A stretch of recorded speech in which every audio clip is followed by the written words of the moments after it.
बंगाल में चुनाव की घोषणा भले ही ना हुई हो, लेकिन बीजेपी ने बंगाल चुनाव को लेकर पूरी तरह से कमर कस ली है। यही वजह है कि बीजेपी के राष्ट्रीय अध्यक्ष 2 दिन के कलकत्ता दौरे पर हैं और बीजेपी का पूरा प्रतिनिधिमंडल या पूरा कैडर कहें तो इस वक्त उनके तैयारियों में जुट चुका है और बंगाल चुनाव को लेकर बहुत ज्यादा गंभीरता बरती जा रही है। हमारे साथ बातचीत करने के लिए बीजेपी के राष्ट्रीय महासचिव और बंगाल के प्रभारी कैलाश विजयवर्गीय जी हैं।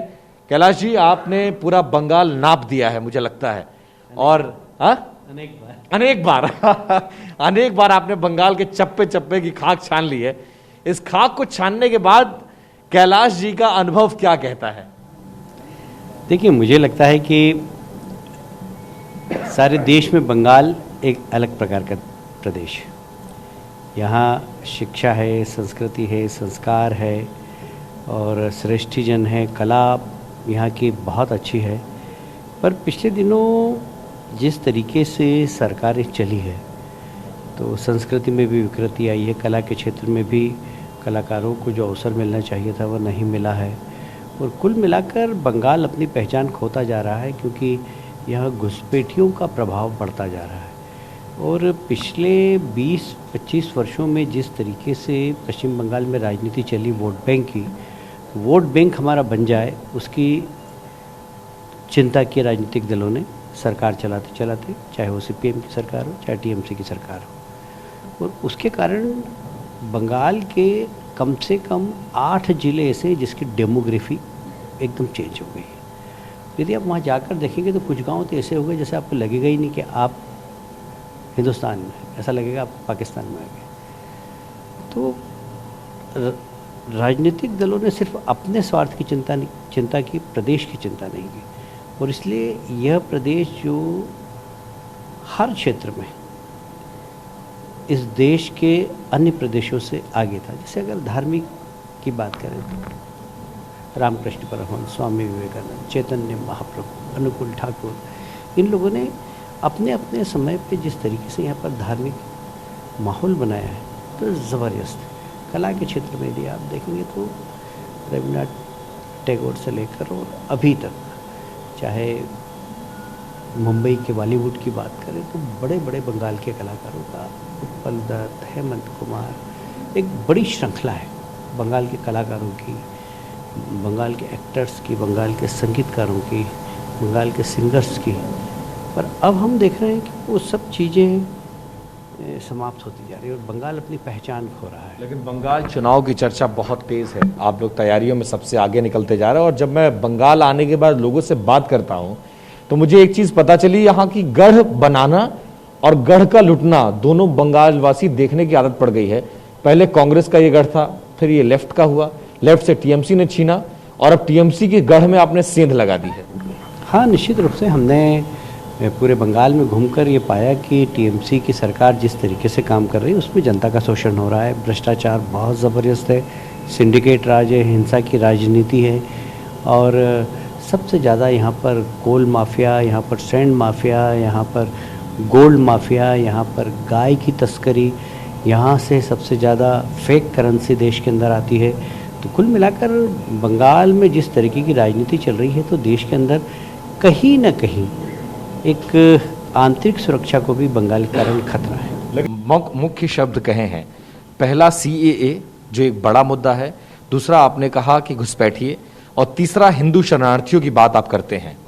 उस मसले पर क्या प्लान है? और आप आज का आपका स्टेटमेंट मैं सुन रहा था कि जनवरी से शरणार्थियों को वापस लाएंगे, क्या है वो? देखिए, सीए का अब क्रियान्वयन करना है। यहाँ पर हमें बिल पास हो गया, प्रधानमंत्री जी ने बंगाल की जनता को, विशेषकर जो शरणार्थी हैं, जो वहाँ पर धार्मिक प्रताड़ना के कारण यहाँ पर शरणार्थी की ज़िंदगी जी रहे हैं, उन सब को नागरिकता देने का प्रधानमंत्री जी ने कहा। और मुझे कहते हुए गर्व है कि प्रधानमंत्री जी ने अपनी बात को रखते हुए पार्लियामेंट में गृह मंत्री जी के माध्यम से बिल लाए और एक बिल आज कानून बन गया और उसके माध्यम से वे सब शरणार्थियों को हम नागरिकता देंगे। कब से आ रहे हैं शरणार्थियों को, कब से ला रहे हैं? बंगाल इलेक्शन से पहले या बंगाल इलेक्शन के बाद? शरणार्थी तो यहाँ रह रहे, सिर्फ उन्हें नागरिकता देना है। कब से देना शुरू कर रहे हैं? अब मुझे लगता है कि हम कोशिश करेंगे कि जनवरी तक सारे जो शासकीय कार्य है, जो तैयारी है केंद्रीय सरकार की, वो पूरी हो जाए और जनवरी लास्ट या फरवरी फर्स्ट वीक से चालू हो जाए। आपको लगता है कि ये जैसी नागरिकता मिलेगी इन्हें वोटिंग का अधिकार मिल जाएगा, एक बड़ा टूल होगा बंगाल इलेक्शन में आपके लिए? वोटिंग के अधिकार तो हैं उनके पास, पर नागरिकता नहीं है, और इसलिए उन्हें मकान बनाने में, कहीं बाहर जाना हो तो पासपोर्ट बनाने में कई बार बहुत तकलीफ आती है। बच्चे उनके अच्छे टैलेंटेड है, पढ़ने के लिए अगर विदेश जाना चाहते हैं तो उनको बहुत तकलीफ आती है, और भी बहुत सारी परेशानियां झेल रहे हैं वो। और इसलिए जब उनको नागरिकता मिल जाएगी तो वे निश्चित रूप से उस समाज का विकास होगा। अंतिम 2 सवाल आपसे पूछूंगा। आज मैं टीएमसी के सांसद हैं सौगत राय, आप से भली भांति वाकिफ हैं।